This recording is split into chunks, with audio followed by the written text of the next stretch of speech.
Hello everyone, हामी चाहिँ काइनेमेटिक्सको portion हेरिरहेको थियौँ र आज चाहिँ ग्राफिकल मेथडद्वारा जुन हाम्रो equations for motion with constant एक्सेलरेसनको कुरा छ त्यो कुराहरू डेराइभ गर्न लागिरहेको छु है। ग्राफिकल्ली कसरी यो कुराहरू सल्भ गर्न सकिन्छ अथवा निकाल्न सकिन्छ भन्ने कुराहरू हेर्नुपर्ने हुन्छ। अब यसको लागि एउटा सर्ट एन्ड सिङ्गल ग्राफले हामीलाई धेरै काम गरिदिइहाल्छ हाम्रो, होइन। हामीले धेरै प्रकारको ग्राफ सम्झिराख्नु सोचिराख्नु पर्दैन। जे होस्, यहाँनिर मैले एउटा ग्राफ सपोज गर्छु। यो ग्राफमा के छ त, यतापट्टिको पोर्सन टाइमको पोर्सन भयो र यतापट्टिको पोर्सन भनेको भेलोसिटीको पोर्सन हुन्छ। यो चाहिँ एउटा भेलोसिटी टाइम ग्राफ भयो है, भेलोसिटी टाइम ग्राफ हो। यहाँनिर हामीले सपोज गर्ने भनेको के हो, एउटा इनिसियल भेलोसिटी छ भनेर सपोज गर्छौँ हामीले। के रहेछ त, एउटा इनिसियल भेलोसिटी रहेछ, किनभने यो हाम्रो ओरिजिनको पोइन्ट हो। ओरिजिनको पोइन्टबाट सुरु भएको छैन, एउटा सर्टेन पोइन्टबाट सुरु भएको छ।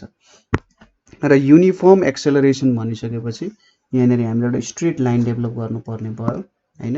यहाँनिर यो पोइन्टमा पुग्यो अरे, सपोज यहाँनिर एउटा इनिसियल भेलोसिटी भयो, यो हाम्रो इनिसियल भेलोसिटी यु भयो है।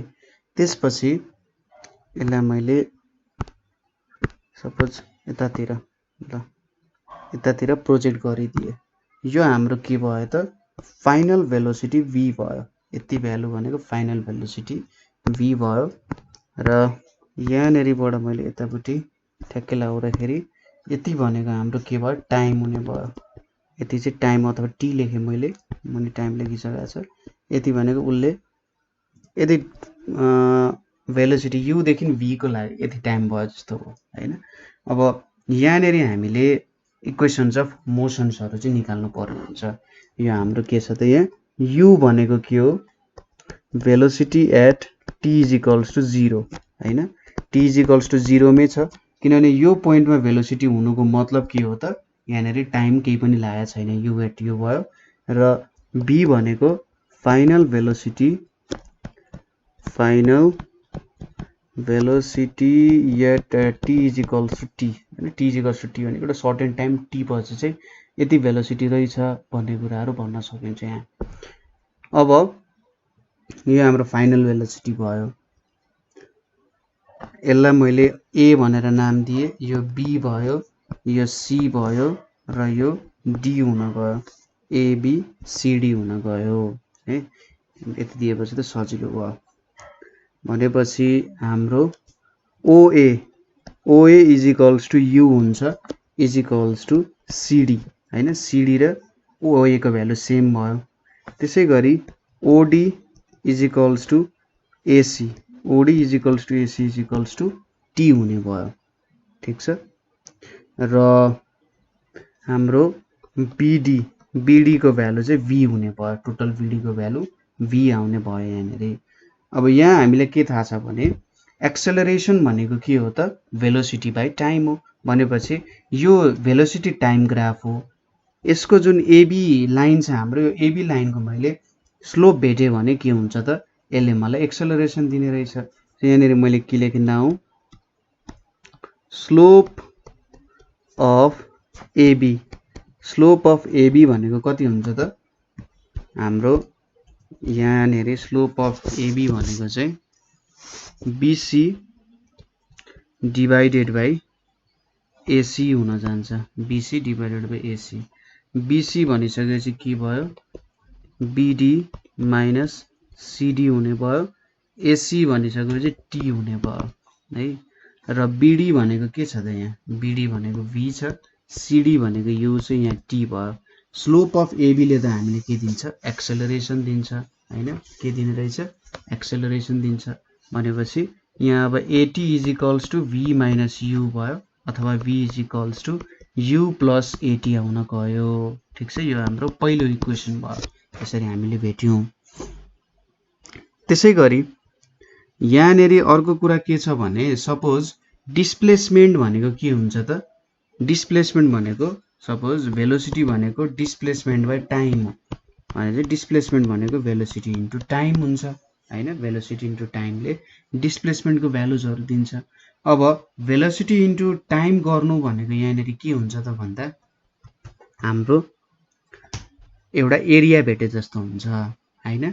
यहाँनेरि भेलोसिटी इन्टु टाइम, एबी ले हामीले भेलोसिटीको लागि काम गर्नु दिन्छ भने यहाँनेरि हामीले भेलोसिटी इन्टु टाइम गर्नु पर्यो। भेलोसिटी इन्टु टाइम गर्नु भनेको एरिया झिक्नु, कति एरिया झिक्नु पर्यो भन्दा यहाँनेरि पनि भेलोसिटी इन्टु टाइम गर्यो र यहाँनेरि पनि हामीले भेलोसिटी इन्टु टाइम गर्यौं भने यतिमा भेलोसिटी इन्टु टाइमको काम गर्दाखेरि ठ्याक्कै हामीले टोटल डिस्प्लेसमेन्ट कति हुन्छ भन्ने कुरा थाहा पाउँछौं नि त हैन।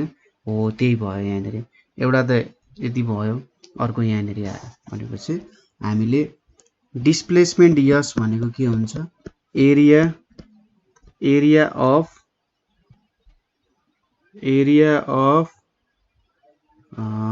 ओएबीडी हुन जान्छ। एरिया अफ ओएबीडी भनेको एरिया अफ एबीसी हुन्छ प्लस यहाँनेरि के छ, area of ABC plus area of OACD हुन्छ। अब एरिया अफ एबीसी भनेको के हुन्छ, त्यो त एउटा ट्रायंगल हो। ट्रायंगलको एरिया भनेको बेस इन्टु हाइट हुन्छ हैन।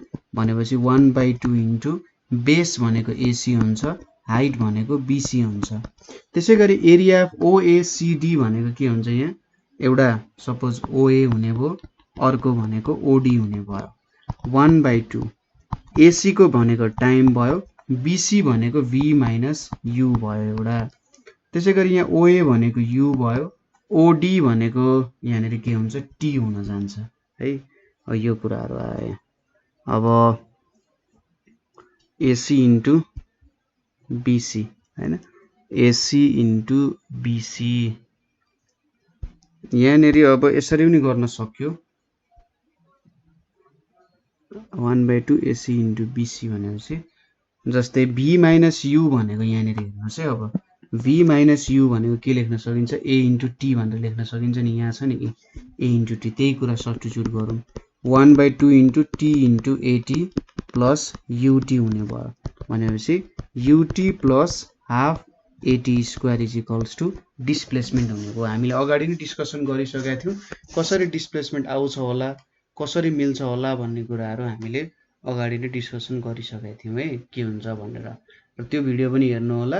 हामीले भेलोसिटी इन्टु टाइम गर्यौं भने के आउँछ त, डिस्प्लेसमेन्ट आउँछ।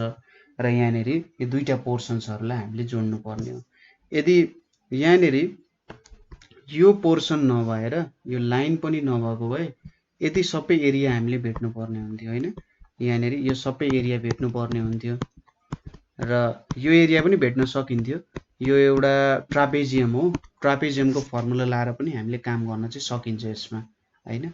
तर जे होस् त्यसरी यहाँनेरि हामीले एउटा ट्रायंगल बनाइसकेपछि सजिलो भयो भन्ने कुरा हो, त्यसरी काम गर्न सकिन्छ।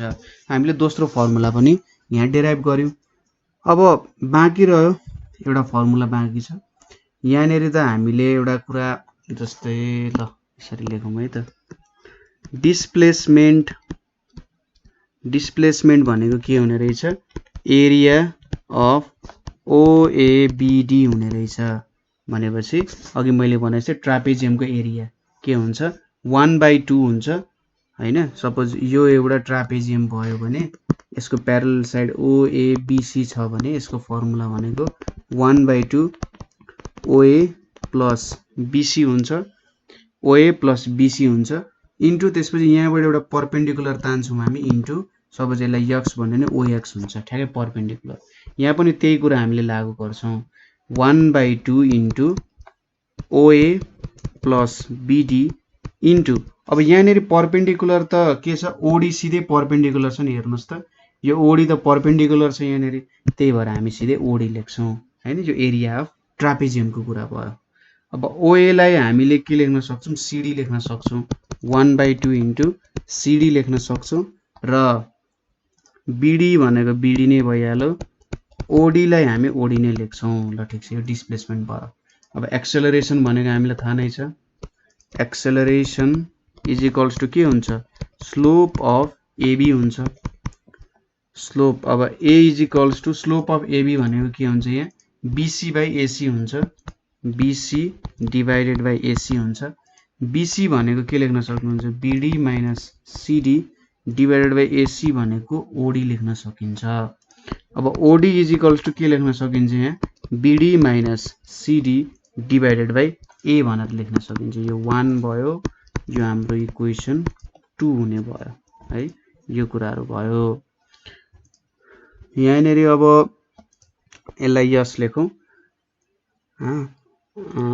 एक्सेलरेसन को कुरा, OD को कुरा अब OD चाहिँ यहाँ एक्सप्रेस गरौँ 1/2 यहाँनेरि BD प्लस CD छ इन्टु OD भनेको BD minus CD divided by A हुने भयो। के आयो त यहाँ भ्यालु 1/2 इन्टु BD को होल स्क्वायर माइनस CD को whole square divided by A आउने भयो। यो मल्टिप्लाई हुँदाखेरि अब BD को होल स्क्वायर भनेको यहाँनेरि के आउँछ V square minus U square भयो, यहाँ A भयो। V square minus U square is equals to 2AS आउने रहेछ, अथवा V square is equals to U square plus 2AS आउने रहेछ। यसरी यो फर्मुला पनि हामीले निकाल्न सक्छौं हैन। त्यसै गाह्रो कुरा भएन यो पनि। यहाँनेरि अब यो फर्मुलाहरु एउटै त्यो ठ्याक्कै हामीले युनिफर्मको काम गरिरहेको कारण, युनिफर्म भेलोसिटीमा काम गरिरहेको कारण यसरी सजिलैसँग निकाल्न सकिन्छ हैन। यस्तो गाह्रो खासै केही पनि पर्दैन। ठीक छ।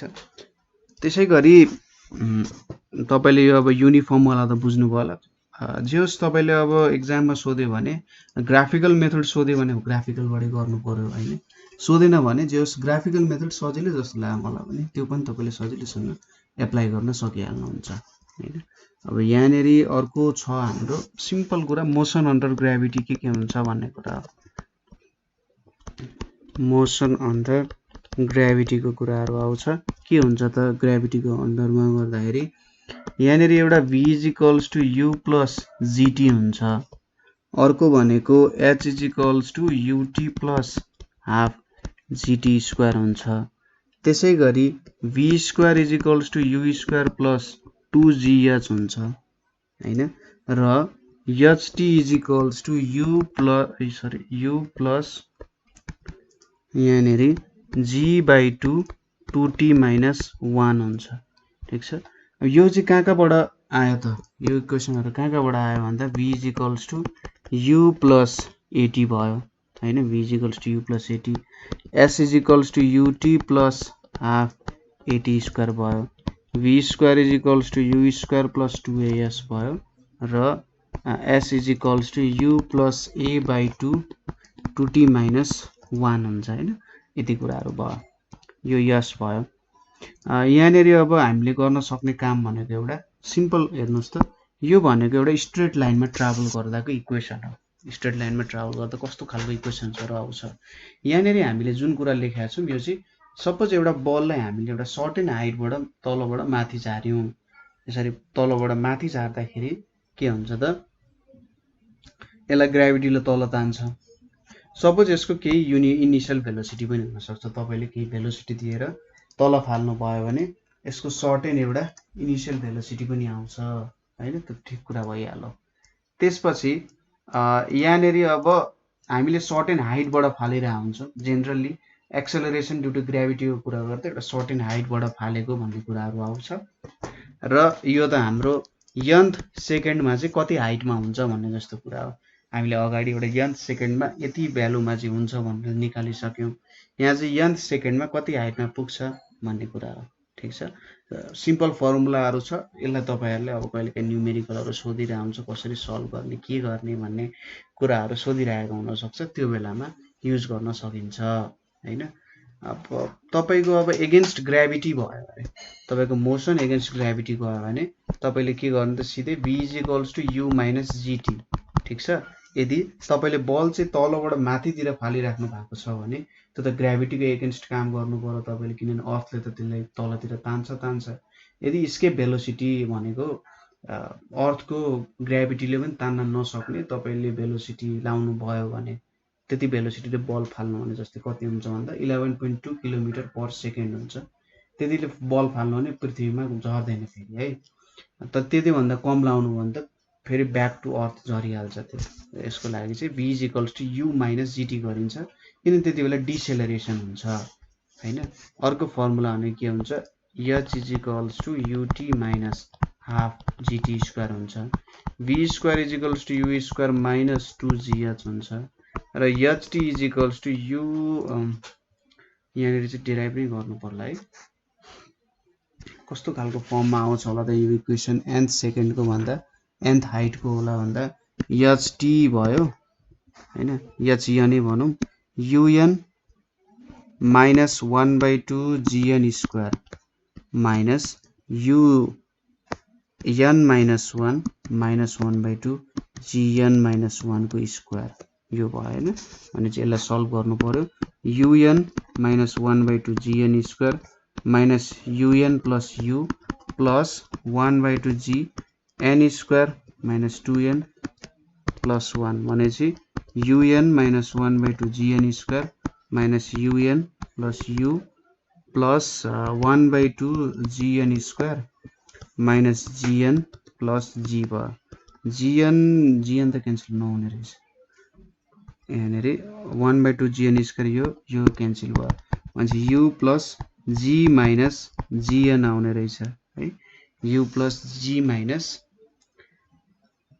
1/2 g हुन्छ नि त यहाँ 1/2 g हुन्छ भनेपछि u plus g यहाँनिर 1/2 minus n हुने रहेछ यसको मतलब u plus hn छ u plus g 1 minus 2n divided by 2 is equals to u plus g by 2 2n minus 2n plus 1 हैन अब यहाँनिर मैले माइनस कमन लिएँ भने माइनस g by 2 गरे भने 2n minus 1 आउँछ यहाँबाट माइनस कमन लियो भने त माइनस 2n minus 1 आउँछ नि त हैन त्यसरी गर्न सकिन्छ जस एउटै खालको फर्म अफ इक्वेशन्सहरु आउँछ ठीक छ सो यहाँसम्म तपाईहरुलाई के प्रब्लम छ भने सोध्न सक्नुहुन्छ है र के क्वेशन्सहरु छ अरु के सोध्न मन छ भने 9849595895 मा कल गर्न सक्नुहुन्छ सो आजको लागि यति नै थ्यांक यू फर वाचिङ